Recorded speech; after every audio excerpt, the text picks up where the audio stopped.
आज हम class 10th का चैप्टर 5 करेंगे। क्या है हमारा समांतर श्रेणी। तो समांतर श्रेणी यानी कि अर्थमेटिक प्रोग्रेशन।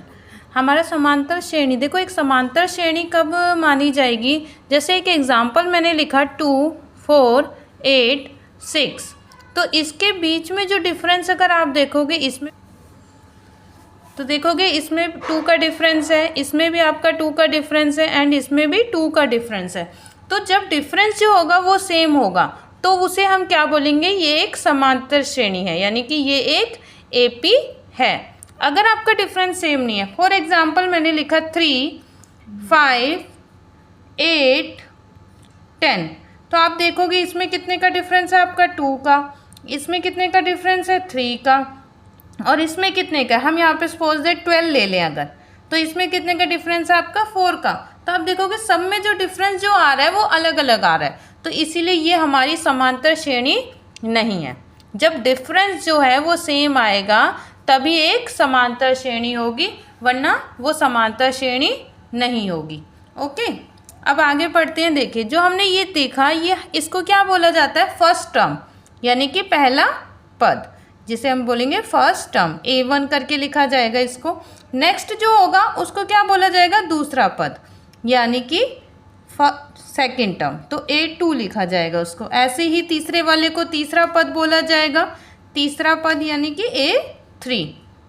ऐसी आपकी सीरीज चलती जाएगी, चौथा पद, पांचवा पद, छठा पद, ऐसी आप लिखते जाओगे। तो हमारी जो AP बनती है वो किस तरीके से बनती है, A1, A2, A3, A4 like that. Okay, तो अब देखिए अब क्या करते हैं। जब भी मैंने बताया जो ये कॉमन डिफरेंस जो होता है, कॉमन डिफरेंस को हम किससे लिखते हैं, D से लिखते हैं। अगर हिंदी में बात की जाए तो कॉमन डिफरेंस को क्या बोला जाएगा, सार्व अंतर, कि सेम डिफरेंस है, तो इसे स्मॉल d से रिप्रेजेंट किया जाता है।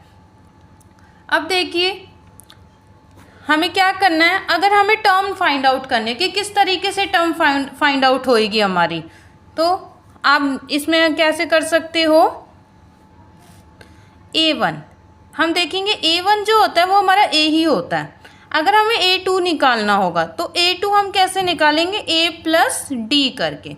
ऐसी A3 अगर निकालना है तो A प्लस 2D करके। A4 निकालना है तो A प्लस 3D हो जाएगा। आप देख रहे हो जो टर्म हमें निकालनी है उसमें से एक माइनस कर देंगे तो उतने D यहाँ पे लिखे जाएंगे। जैसे A4 निकालना था तो हमने कितना लिखा, 3D। A सेम आएगा, अगर A3 निकालना था तो हमने कितना लिखा, 2D। ऐसे ही सपोज हमें A50 निकालना है तो हम क्या लिख सकते हैं, A प्लस 49D। अब आप कोई सी भी टर्म निकाल सकते हो, आपको अगर 100 टर्म निकालनी है तो A प्लस 99D, कोई सी भी टर्म निकाल दो। अगर आपको 500 टर्म निकालनी है तो आप कैसे लिख लोगे, A प्लस 499D।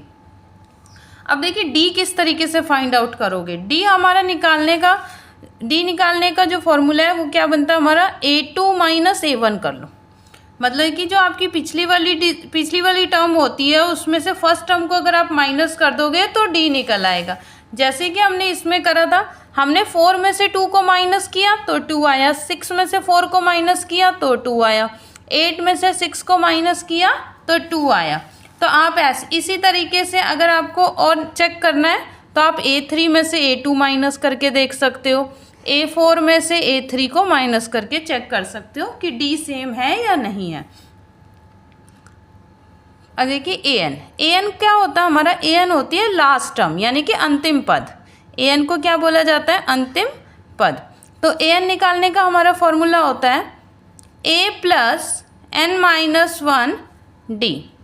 तो ये हमारा AN निकालने का फॉर्मूला होता है। तो A आपको पता है, A आपके पास क्या होता है, फर्स्ट टर्म, यानी कि पहला पद, और N जितने नंबर पूछे हैं आपसे तो N क्या हो गया आपके पास, पद, यानी कि नंबर ऑफ टर्म्स।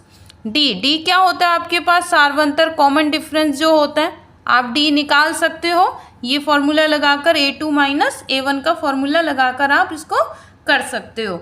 जैसे एक एग्जाम्पल हम देख लेते हैं, एक एग्जाम्पल से सॉल्व करते हैं। अगर मुझे एक AP गिवन है, हमने एक AP लिख ली 5, 10, 15, और हमें निकालना है, हमें बोला गया है कि 10वां पद निकालो।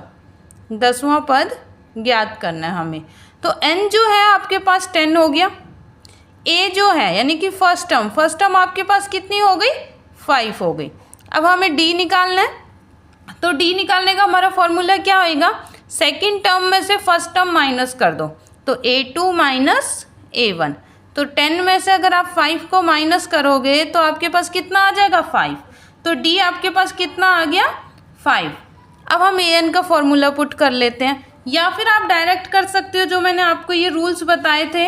आपको 10th टर्म निकालनी है तो आप सीधे 10th टर्म का फॉर्मूला लगा सकते हो। 10th टर्म का क्या फॉर्मूला लगा सकते हैं हम, a प्लस 9d। तो अब इसको हम सॉल्व कर लेते हैं। a कितना है आपके पास, 5 प्लस 9 d कितना निकाला आपने, d भी हमारा 5 निकला है, तो मल्टीप्लाई 5। तो पहले मल्टीप्लाई करेंगे हम 5 प्लस 9, 5 जो कितना हो गया 45। तो 5 और 45 कितना आ गया हमारे पास 50। ऐसे ही आप an के फॉर्मूले से इसको सॉल्व कर सकते हो। तो आप सभी को an के फॉर्मूले से एक बार इसको करके देखना है। Thank you everyone. अगर पसंद आता है तो please like, share and subscribe.